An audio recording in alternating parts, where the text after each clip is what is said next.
Eicher 2022 fresh tractor છે.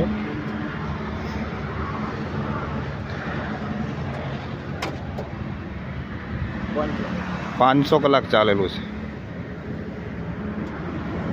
Sonalika DI 35 2022 500 કલાક ચાલેલું tractor છે, ફ્રેશ કન્ડિશનમાં. આ પણ 22નું છે, 35 DI સોનાલિકા. આ 150 કલાક ચાલેલું છે.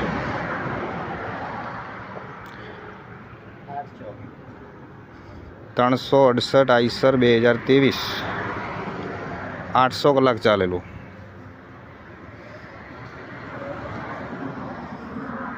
ફ્રેશ ટ્રેક્ટર છે. 740 2021 સોનાલિકા.